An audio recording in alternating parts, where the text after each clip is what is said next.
v1 का minus ए comma zero हो गया इसका।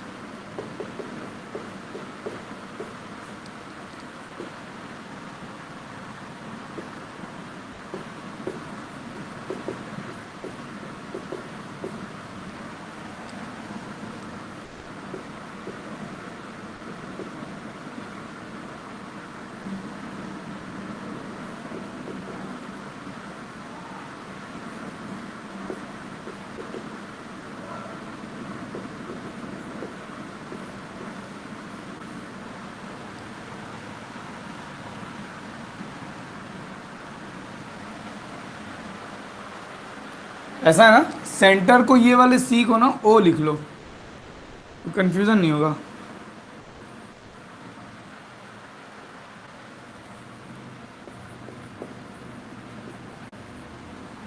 सेंटर को ओ लिख लो तो कंफ्यूजन नहीं होगा। ये सारी टर्मिनोलॉजी नोट कीजिए। रिकॉर्डिंग स्टार्ट हो गई।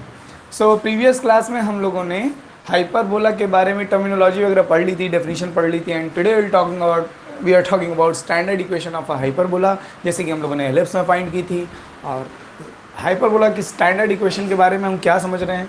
Hyperbola is in its simplest form. ये अपनी सिंपलेस्ट फॉर्म में या स्टैंडर्ड फॉर्म में कब होता है? जब इसका सेंटर ओरिजिन पर हो, जैसा कि एलिप्स में, और इसके फोकाई किसी भी एक कोऑर्डिनेट एक्सिस पर लाई करते हो, आइदर ऑन एक्स एक्सिस और ऑन वाई एक्सिस। यहाँ हमने एक केस अज्यूम किया है जिसमें फोकाई एक्स एक्सिस पर लाई कर रहे हैं। ये कुछ बेसिक कोऑर्डिनेट्स होंगे, फटाफट से इसको नोट कर लीजिए।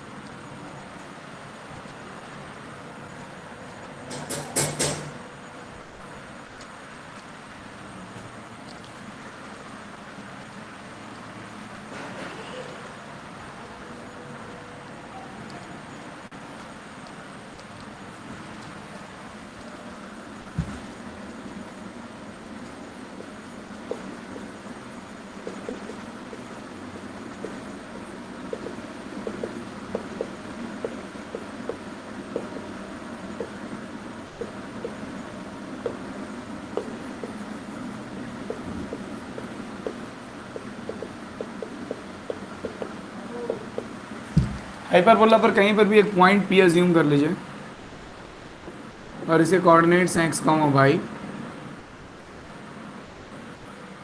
और पैराबोला की हाइपरबोला की डेफिनेशन से P F one minus P F two जो है वो 2a के बराबर होना चाहिए। What is 2a? Distance between the vertices. Parabola की हाइपरबोला की डेफिनेशन के according P F one minus P F two जो है वो 2a के बराबर होना चाहिए, और ये हम लोगों ने पढ़ा हुआ भी है।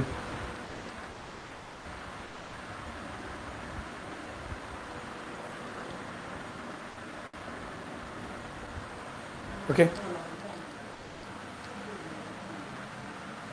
पी एफ वन हमें डिस्टेंस निकालनी पड़ेगी, पी एफ टू हमें डिस्टेंस निकालनी पड़ेगी। एफ वन के कोऑर्डिनेट्स आप जानते हैं, F2 के कोऑर्डिनेट्स हम जानते हैं, और P के कोऑर्डिनेट्स x y एक जनरल कोऑर्डिनेट्स हैं। तो फटाफट स्टार्ट करते हैं। PF1 देखिए क्या हो जाएगा। आई होप यहाँ पे थोड़ी डिस्टेंस से हम लोग काम कर सकते हैं। यहाँ पे PF1 दो पॉइंट्स के बीच की distance y minus zero whole square, y minus zero whole square मतलब y square plus x minus minus दो बार माइनस है प्लस हो जाएगा। ये हुआ हमारा PF1। PF1 की डिस्टेंस ये आएगी। PF2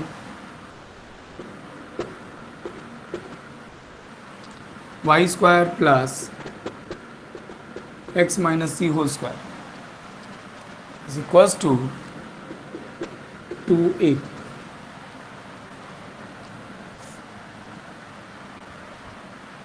इसमें से किसी एक रूट को उधर भेज दीजिए। इसमें से किसी एक रूट को उधर भेज दीजिए RHS में और फिर स्क्वायर करेंगे हम।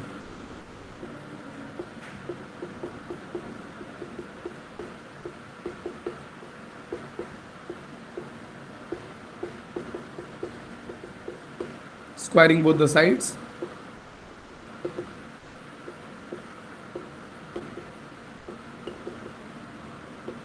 स्क्वायरिंग बोथ द साइड्स, इसका स्क्वायर करेंगे रूट हट जाएगा।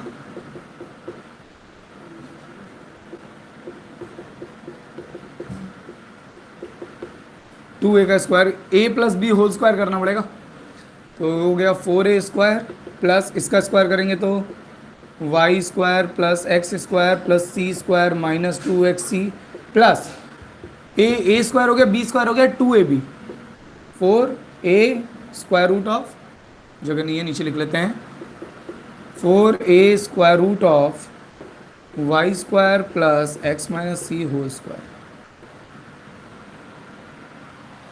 बाबू नहीं बाबा, बाबू साहब क्या बाबा? नहीं बाबा, जरा जरा अपने सही कर रहा है जरा तो बाबू।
हाँ भाई, हम यहाँ स्क्वायर कर रहे थे।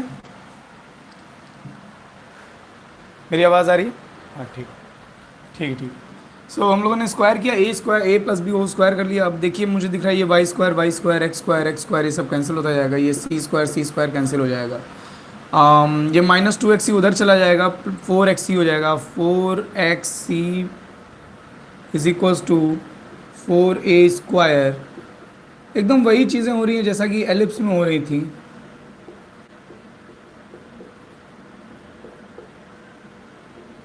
अब देखिए 4 कॉमन होकर के कैंसिल आउट हो जाएगा, 4 भी कॉमन होकर के कैंसिल आउट हो जाएगा।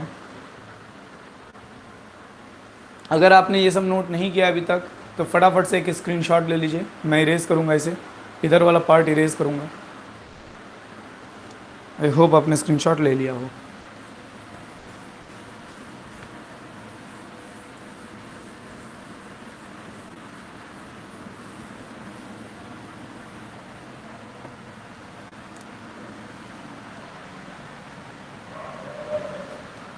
तो मुझे दिखाई दे रहा है कि xc इज इक्वल्स टू, मुझे दिखाई दे रहा है कि xc is equals to a² plus a√, तो इस a² को इधर बुला लीजिए,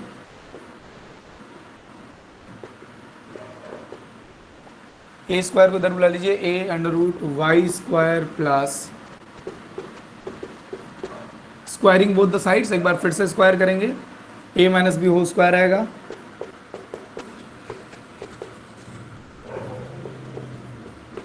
यहाँ भी स्क्वायर करेंगे, इसका स्क्वायर करेंगे रूट हट जाएगा,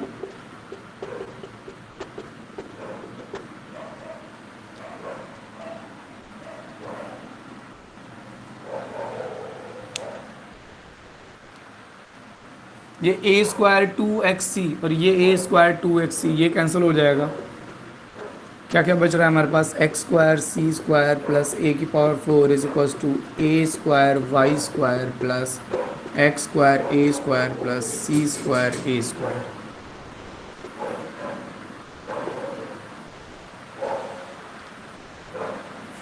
अच्छा,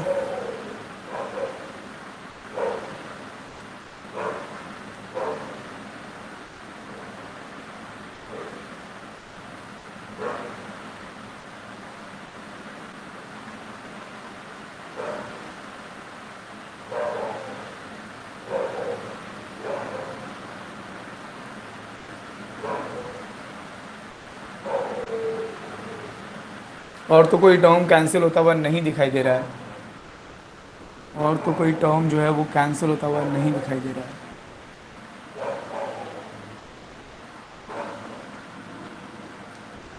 ए रेस टू द पावर 4 से हम डिवाइड कर सकते हैं।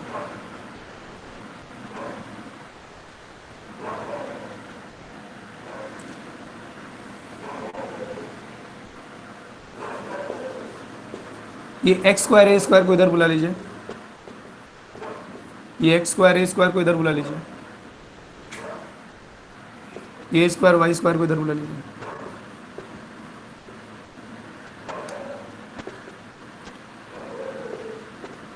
इसको भी इधर बुला लो।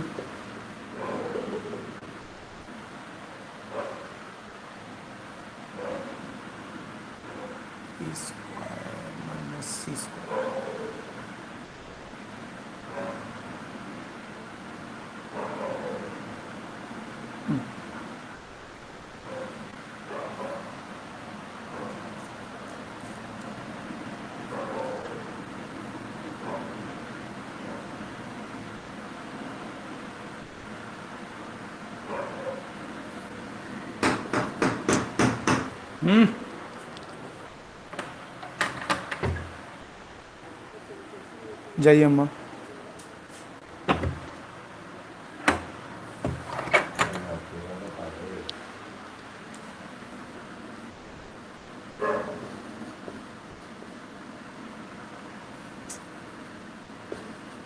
सी स्क्वायर माइनस ए स्क्वायर क्या होता है? हम लोगों ने ये जो इस पॉइंट के कोऑर्डिनेट से याद कीजिए, 0, बी, इस बी में, इस सी में, और इसके कोऑर्डिनेट्स a, 0। इस सी, ए और बी में क्या रिलेशन था याद है? सी स्क्वायर माइनस ए स्क्वायर को हमने बी स्क्वायर के बराबर माना था, अगर आपको ध्यान हो। अभी यहाँ लिखा भी था मैंने कल प्रीवियस क्लास में भी, C square minus A square के बराबर बी स्क्वायर, तो इसकी जगह मैं लिख दे रहा हूँ बी स्क्वायर। यहाँ से A square minus A square common ले लीजिए, यहाँ भी C square minus A square आएगा, C square minus A square को मैं फिर बी स्क्वायर लिख दूंगा।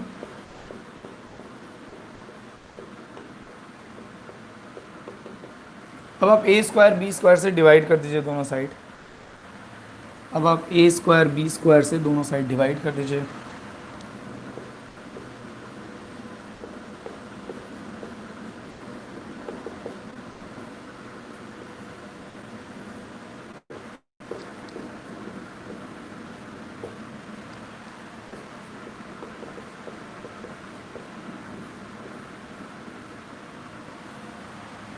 This is the standard equation of a hyperbola whose center lies on origin and the foci lies on x-axis.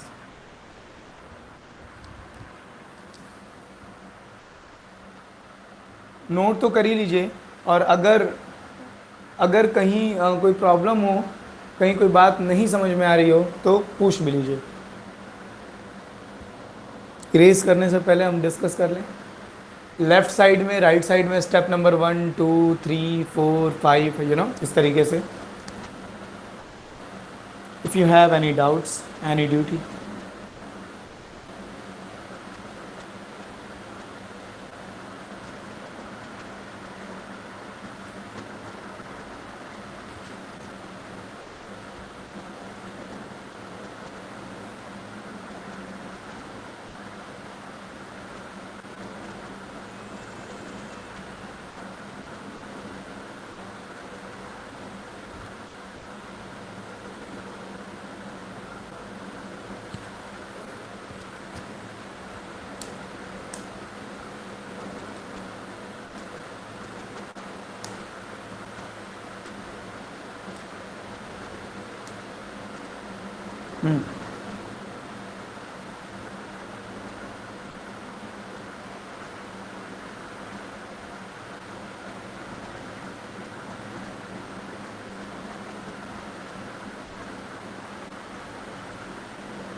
इसी तरीके से ये हॉरिजॉन्टल हाइपरबोला हुआ ना हमारा, मतलब इसको हम ट्रांसवर्स हाइपरबोला कहते हैं।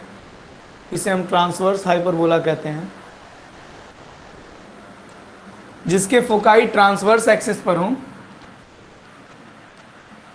या ये कहें कि जिसके जिसकी ट्रांसवर्स एक्सिस एक्स एक्सिस हो, ऐसे कहना ठीक है, जिसकी ट्रांसवर्स एक्सिस एक्स एक्सिस हो उसे हम ट्रांसवर्स हाइपरबोला भी कहते हैं, एक्स एक्सिस हाइपरबोला भी कहा जाता है, हॉरिजॉन्टल हाइपरबोला भी कहते हैं इसको, ठीक है।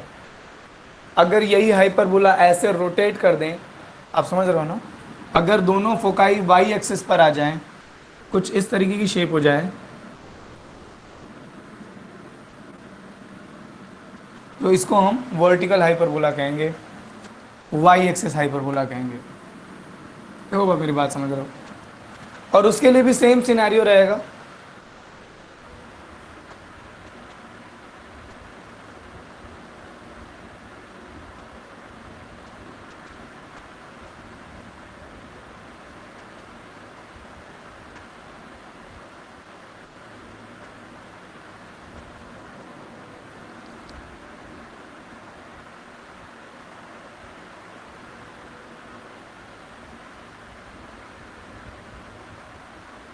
अब फिर वही टर्मिनोलॉजी है, length of latus rectum and all that.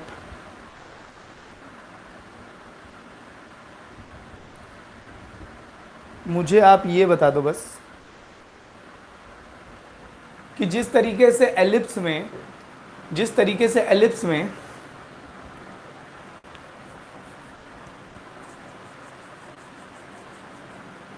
चलो मैं ही करा देता हूँ यार, छोड़ो, मैं इसे इरेज करने जा रहा हूँ। ओके, मैं इसे इरेज किए देता हूँ। आई होप आपने इसको अच्छे से नोट कर लिया।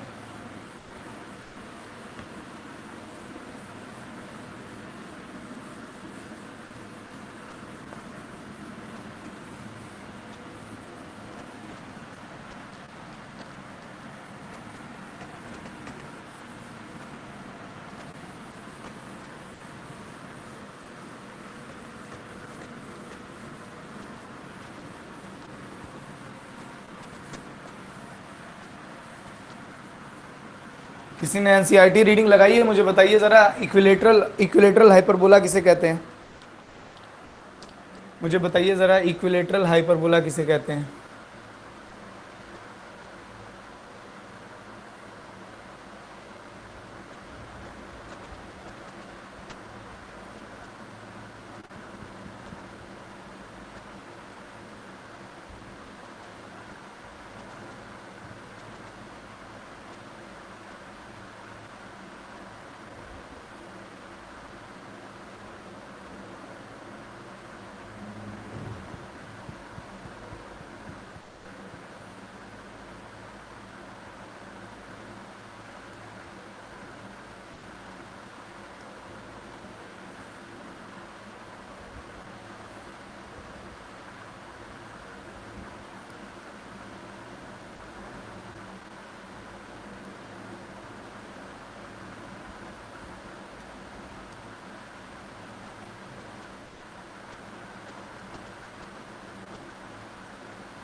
इसको आप लिख लीजिएगा, hyperbola in which the length of conjugate axis is equals to the length of transverse axis is called an equilateral hyperbola। ठीक है, इसको आप लिख लीजिएगा खुद से।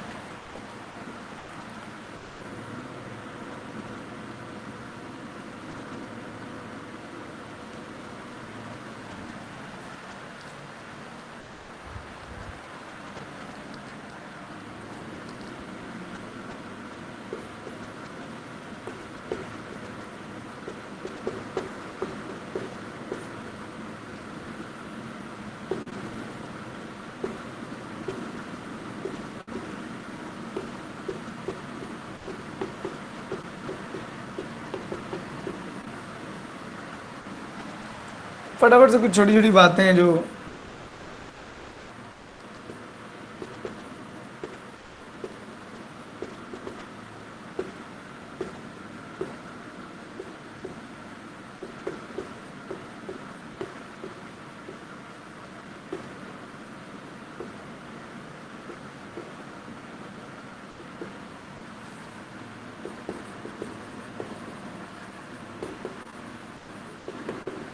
अब इसका क्या मतलब है? In the equation of hyperbola X and Y both have even powers, X की पावर इवन है, वाई की पावर इवन है, इसका क्या मतलब हुआ?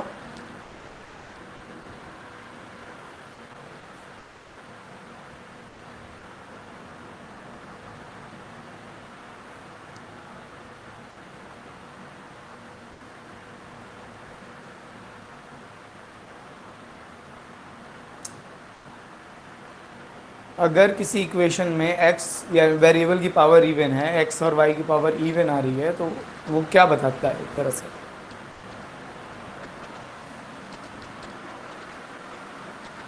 अगर x की पावर इवन है तो ये बता रहा है कि ये y एक्सिस के अबाउट सिमेट्रिकल होगा, और y की पावर इवन है तो इसका मतलब ये बता रहा है कि x एक्सिस के अबाउट सिमेट्रिकल होगा। That means this curve what ever its name is, जो भी ये हो, this curve will be symmetrical about both the coordinate x axis. ये x एक्सिस के अबाउट भी सिमेट्रिकल होगा, y एक्सिस के अबाउट भी सिमेट्रिकल होगा। It means that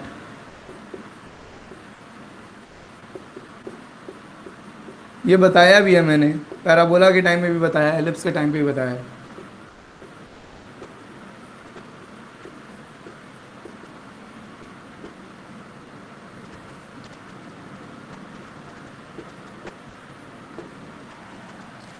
second point,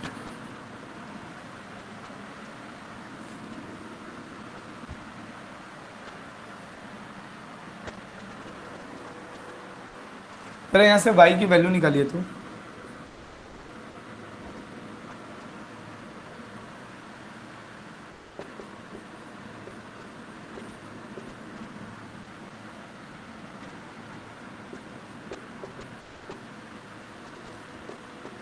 देखो, तो y की यही वैल्यू आ रही है क्या? यहाँ से y की वैल्यू निकालो, देखो y की यही वैल्यू आ रही है क्या?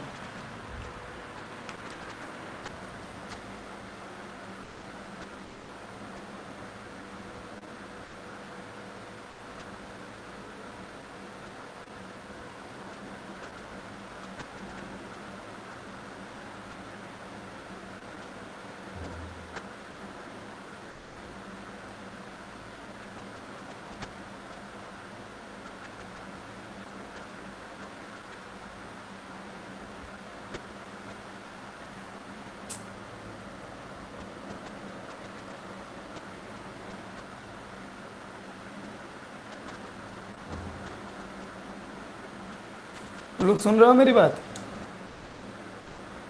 मेरी वॉइस आ रही है आप लोगों को?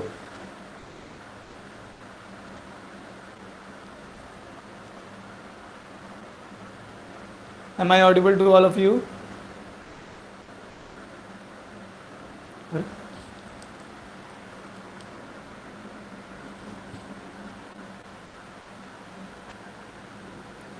क्या आप लोगों को समझ में नहीं आ रहा है?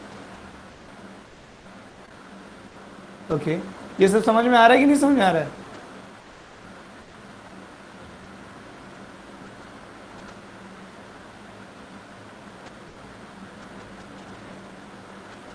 Okay, solving, okay.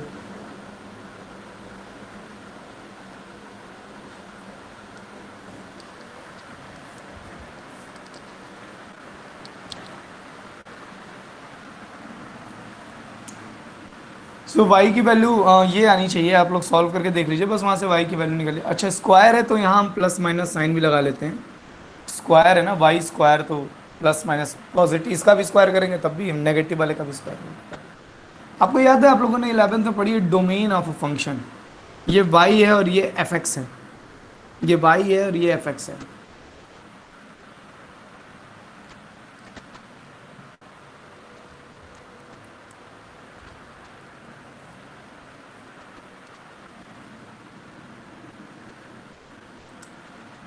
अगर आप ध्यान दें तो रूट के अंदर का कंटेंट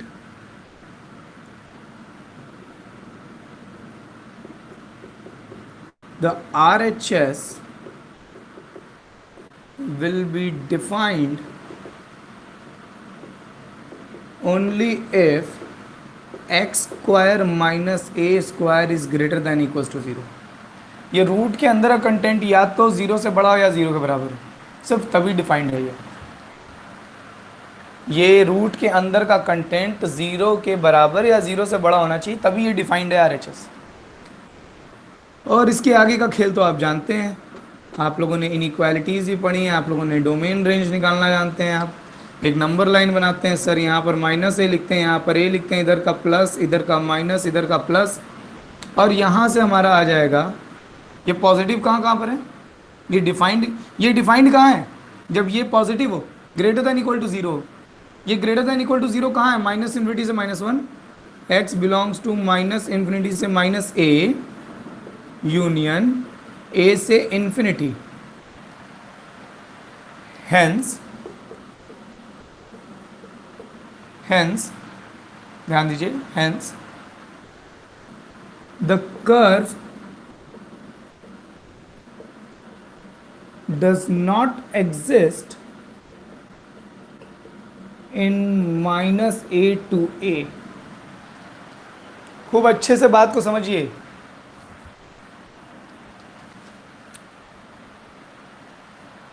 ये कर्व की इक्वेशन थी, यहाँ से हमने y की वैल्यू निकाली, RHS हमारा एक फंक्शन दिखाई दे रहा है। ये डिफाइंड तब है जब रूट के अंदर का कंटेंट ग्रेटर दैन और इक्वल टू 0 होगा। ये ग्रेटर दैन इक्वल टू 0 होगा तभी ये डिफाइंड है, ये ग्रेटर दैन इक्वल टू 0 होगा तभी ये डिफाइंड है। जब x इस इंटरवल में बिलोंग करेगा तभी ये डिफाइंड है। मतलब x माइनस a से a के बीच में अगर रहेगा तो ये नहीं डिफाइंड है। अगर x हमारा इस इंटरवल में नहीं है बल्कि माइनस a से a के बीच में कोई है तो उस समय ये नहीं डिफाइंड है, क्योंकि अगर x माइनस a से a के बीच में है तो रूट के अंदर का कंटेंट नेगेटिव आएगा। नेगेटिव आएगा तो उसका स्क्वायर रूट रियल नहीं होगा, उसका स्क्वायर रूट रियल नहीं होगा तो ये कर्व रियल नहीं होगा।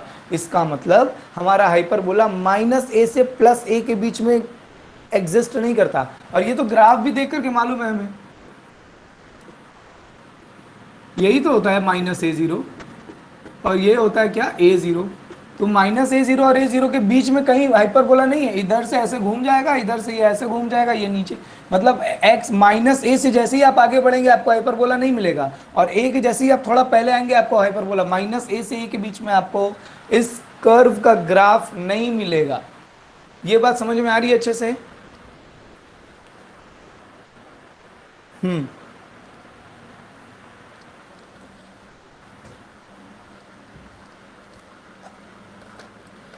ये जो कर्व एनालिसिस है ना, ये मैंने जानबूझ करके एलिप्स में नहीं कराई थी, क्योंकि एलिप्स में भी कराता, हाइपरबोला में कराता, एक ही बात है। मैंने सोचा था कि ठीक है उस टाइम पे करा देंगे, दोनों बातें समझ में आ जाएंगी।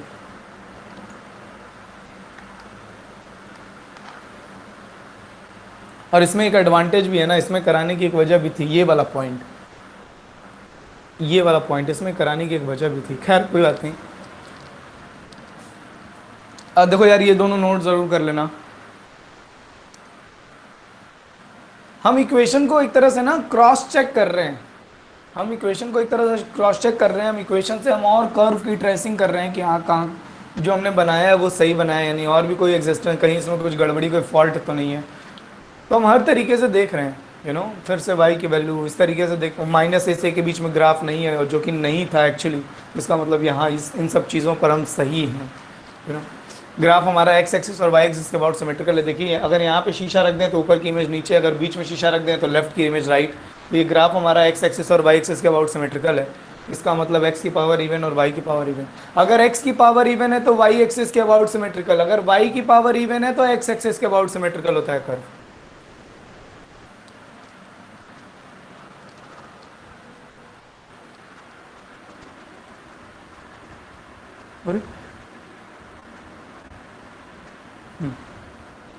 नेक्स्ट, आई होप आपने ये दोनों पॉइंट्स नोट कर लिए हो।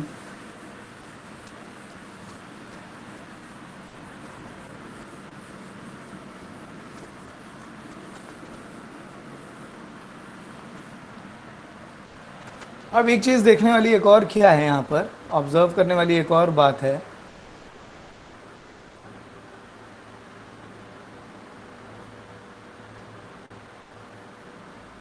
आपको अगर मैं आपसे पूछूं कि ये हाइपरबोला या ये जो भी कर्व है ये एक्स एक्सिस को कहाँ कट कर रहा है, याद कीजिए क्लास 10th में भी हम लोगों ने पढ़ा है।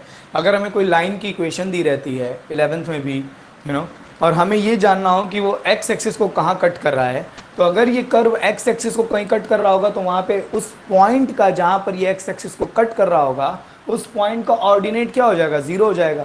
तो अगर मैं इसमें y की वैल्यू जीरो रख दूं, अगर मैं y की वैल्यू, देखिए समझिएगा बात को, the points where curve intersect X axis, तो एक्स एक्सिस पे वो कौन सा पॉइंट है जहाँ कर्व इंटरसेक्ट कर रहा है, तो उस पॉइंट के कोऑर्डिनेट्स निकालने के लिए हमने y जीरो रख दिया, क्योंकि जहाँ भी इंटरसेक्ट करेगा वहाँ का ऑर्डिनेट तो जीरो होगा। X square upon A square is equal to 1, यहाँ से x की वैल्यू आ जाएगी plus minus A. X axis को कहाँ पर कट कर रहा है, प्लस ए जीरो पर माइनस ए जीरो पर। ये तो ऑब्वियस सी बात है सर, यही बात को तो यूज करके आपने इक्वेशन निकाली थी, तो ये उल्टा वापस से निकालने का कोई मतलब नहीं है। मगर the points where curve intersect Y axis को कहाँ कट करेगा, तो वाई एक्सिस पर पॉइंट ऑफ इंटरसेक्शन निकालने के लिए हम एक्स की वैल्यू जीरो रख देंगे। वाई एक्सिस पर पॉइंट ऑफ इंटरसेक्शन निकालने के लिए हम एक्स की वैल्यू जीरो रख देंगे।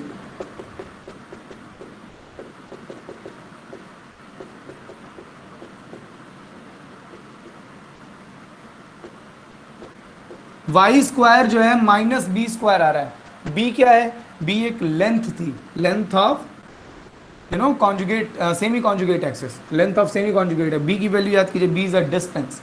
अब देखिए किसी नंबर का स्क्वायर करने पर नेगेटिव क्वांटिटी आ रही है, ये हो ही नहीं सकता, ये रियल वर्ल्ड में हो ही नहीं सकता। आपने कॉम्प्लेक्स नंबर पढ़ रखी है, ये तो कॉम्प्लेक्स इमेजिनरी नंबर है sir.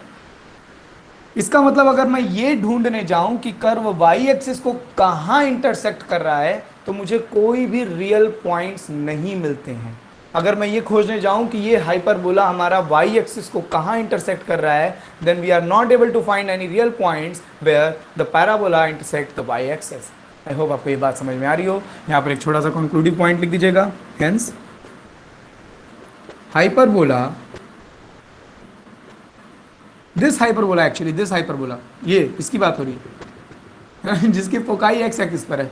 Hyperbola does not intersect Y axis, या वाई एक्सिस लिखने के बजाय ये लिखना ज़्यादा अच्छा है, कॉन्जुगेट एक्सिस। ये दोनों के लिए सही हो जाएगा ना।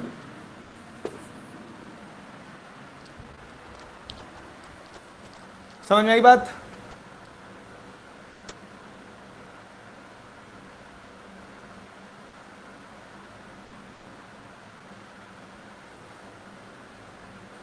हाँ या ना, समझ में आया, समझ में आया किसी?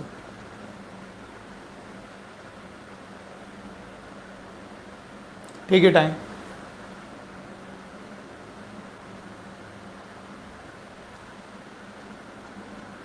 अगर किसी को कुछ कहना है तो माइक्रोफोन ऑन करके भी बोल सकता है।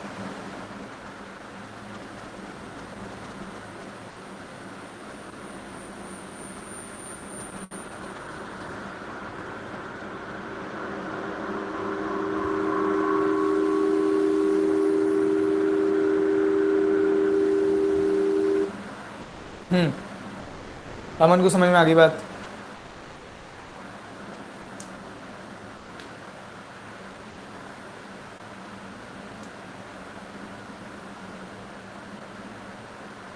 Clear, understood.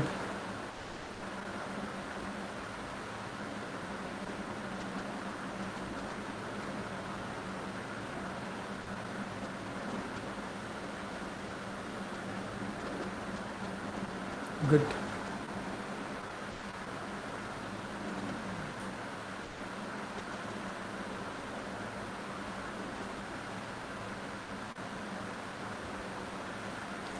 वैसे तो एनसीईआरटी के एक्सरसाइज आप इसी बेसिस पर लगा सकते हैं, जितना हम लोगों ने अब तक हाइपरबोला में पढ़ लिया है। लेटस रेक्टम की लेंथ वही 2b स्क्वायर अपॉन ए आएगी। वैसे तो एनसीईआरटी में जितनी क्वेश्चंस दिए हैं वो इतनी पढ़ने के बाद हम लोग सॉल्व कर सकते हैं, कोई प्रॉब्लम नहीं है। मगर इसमें भी बहुत सारी चीज़ें पढ़ानी बाकी हैं, जैसे इसेंट्रिसिटी। जैसे एलिप्स में याद कीजिए किस तरीके से डेरिवेशन हुई थी, डायरेक्ट्रिक्स की इन्वॉल्वमेंट, इसेंट्रिसिटी क्या होती है, फिर जो इसकी टर्मिनोलॉजीज़ हैं, length of focus, focal distance की लेंथ क्या है, लेटस रेक्टम की लेंथ क्या है, एंड ऑल। तो ये सारी चीज़ें हम लोग आज नहीं करेंगे, ठीक है, क्योंकि मैं स्टार्ट करूँगा तो उसमें टाइम लगेगा और मैं बीच में बिल्कुल नहीं छोड़ना चाहता। आप सारे स्टूडेंट्स आराम से जो भी आज का लेक्चर हुआ या आप लोगों ने हाइपरबोला में शुरू से जो पढ़ा है, बहुत आराम से 5 मिनट उसको रीडिंग लगाइए कि कैसे कैसे चीज़ें शुरू हुई हैं। याद कीजिए, याद रखिए कि हाइपरबोला की जो ओरिजिन है वो एक डबल कोन को प्लेन से इंटरसेक्ट कराने पर होती है।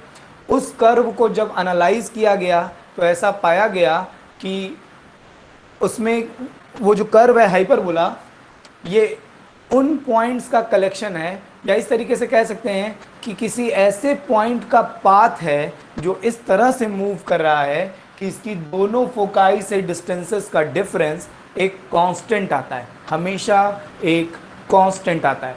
उस कांस्टेंट को लेंथ ऑफ ट्रांसवर्स एक्सिस भी कहते हैं, यानी कि 2a, है ना। और उसी हाइपरबोला को हम लोग पूरी तरीके से एनालाइज कर रहे थे। हम लोगों ने टर्मिनोलॉजी सेट की, हम लोगों ने स्टैंडर्ड इक्वेशन डिराइव की, हम लोगों ने इक्वेशन डिराइव होने के बाद उसको एनालाइज किया कि ये माइनस ए से ए के बीच में एग्जिस्ट नहीं, मतलब एवरीथिंग जो कुछ भी आप हाइपरबोला में शुरू से पढ़ें, ज़रा आराम से ठंडे दिमाग से साधु की तरह थोड़ा रीडिंग लगाइए। कुछ बताना था आपको, कहे तो बीच में बताऊंगा। हाँ हाँ हाँ, ये भाई मैं एक स्क्रीन शेयर कर रहा हूँ, आप लोग ध्यान दीजिएगा इसका। मैं ज़रा स्क्रीन शेयर कर रहा हूँ, आप लोग ध्यान देना इसका।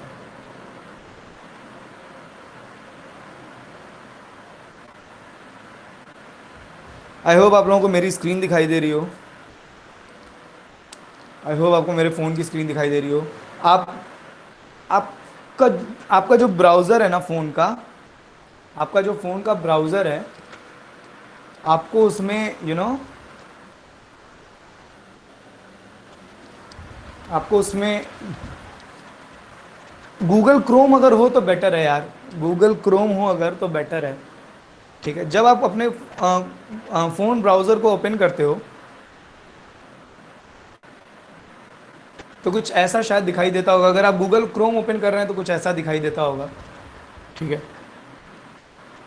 अब देखिए यहाँ राइट साइड में कॉर्नर में एक सर्कल बना हुआ है जिसमें मेरी फ़ोटो लगी हुई है, जीमेल वाली फ़ोटो लगी हुई है। अगर आपने अपनी जीमेल पर फ़ोटो नहीं लगाई है तो आपके नाम का पहला लेटर, जैसे SA, मान लीजिए अंकिता यादव है तो अंकिता के नाम के लिए A लिखा रहता है, दैट।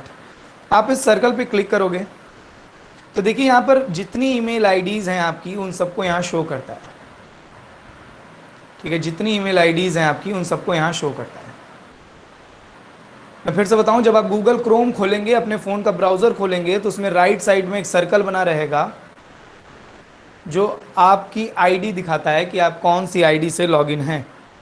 तो यहाँ पर जब आप इस सर्कल पे टच करेंगे तो आपको स्कूल वाली आईडी को चूज़ कर लेना है, shubham.poddar@cpsmou.com, इसको सेलेक्ट कर लेना है। अगर आपके क्रोम में ये ब्राउज़र, ये वाली आईडी नहीं लॉगिन है, तो देखिए इसमें नीचे जब आप आएंगे, इन सारी ईमेल आईडी के नीचे आप आएंगे, तो यहाँ एक मैनेज अकाउंट का ऑप्शन रहता है। मैनेज अकाउंट पर आप क्लिक करोगे, फिर नीचे आओगे, मैनेज अकाउंट ऑन डिवाइस पर क्लिक करोगे, फिर नीचे आओगे, यहाँ ऐड अकाउंट का ऑप्शन आएगा।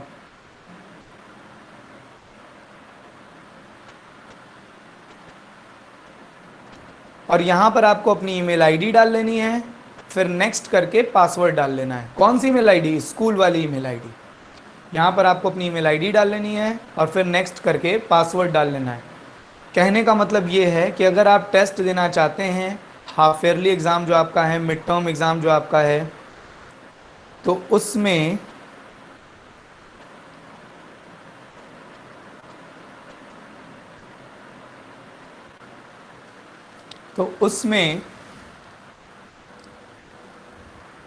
आपके फ़ोन ब्राउज़र में स्कूल वाली आईडी लॉग इन होनी चाहिए। ऐसा है कि जो 1st to 8th तक वाले बच्चों का एग्ज़ाम हुआ था, उसमें कई बच्चे टेस्ट खोल ही नहीं पाए। उसमें बार बार लिख रहा था कॉन्टैक्ट टू एडमिन। उसकी वजह ये थी क्योंकि वो अपने ब्राउज़र में स्कूल वाली आईडी से लॉग इन नहीं थे। देखिए ये जो टेस्ट हो रहा है आपका, ये सिर्फ वही दे सकता है, वही ईमेल आईडी से एक्सेस किया जा सकता है जिसमें cps@cpsmou.com लिखा हो। तो आपको अपने ब्राउज़र में अपनी स्कूल वाली आईडी से लॉगिन रहना है। Am I clear? मेरे में तो लिंक दूसरे ब्राउज़र से खुलता है। सफल, प्ले स्टोर से गूगल क्रोम डाउनलोड कर लो, किसी तरह का इशू ना हो। वैसे उस ब्राउज़र में भी आईडी लॉगिन करने का ऑप्शन रहता होगा, ऐसा नहीं है। उस ब्राउज़र में भी आईडी लॉगिन करने का ऑप्शन रहता होगा, ऐसा नहीं है, बट गूगल क्रोम डाउनलोड कर लीजिएगा। और एक और चीज़, फॉर सिक्योरिटी रीजंस मैं आपको बताऊं, कभी भी फ़ोन कंपनी के साथ जो इंटरनेट ब्राउज़र आता है उसका यूज़ नहीं करना चाहिए। जैसे अगर आप वन प्लस चला रहे हैं, जैसे अगर आप वीवो इस तरीके के फ़ोन डिवाइस चला रहे हैं, तो आपको फ़ोन वाले ब्राउज़र को यूज़ नहीं करना चाहिए फॉर सिक्योरिटी रीजंस। गूगल वैसे तो गूगल भी डेटा कलेक्ट करता है, बट आप गूगल पर तो ट्रस्ट करना पड़ेगा। क्या किसी को इस बात में कोई प्रॉब्लम है? मैंने जो आप लोगों को बताया वो समझ में आ गया? आपको अपने क्रोम ब्राउज़र में, अगर क्रोम ब्राउज़र नहीं है आपके पास तो गूगल क्रोम प्ले स्टोर से डाउनलोड कर लीजिए, मगर उस ब्राउज़र में आपको कॉर्नर में सर्कल पर जा करके अपनी स्कूल वाली ईमेल आईडी रखनी है और तभी लिंक क्लिक करना है, तभी लिंक को क्लिक करना है। फिर पता चला ऐसा कि लिंक ओपन नहीं हुई, आपका 5 मिनट 10 मिनट वेस्ट हुआ, आप इधर परेशान हो रहे हो उधर परेशान हो रहे हो ना। ये सब पहले से करके रखे रहना, ये सब पहले से ही करके रख लेना। ये नहीं कि एग्ज़ाम वाले दिन आज ही करके रख लेना कि हाँ मुझे इसमें अपनी आईडी जो ऐड करनी है। किसी को प्रॉब्लम हो तो राजन सर को या मुझे फ़ोन कर सकता है। आज की क्लास में इतना ही। This is Shubham Poddar signing off from today's class. टडास, भाग जाओ, दफ़ा हो जाए यहाँ से।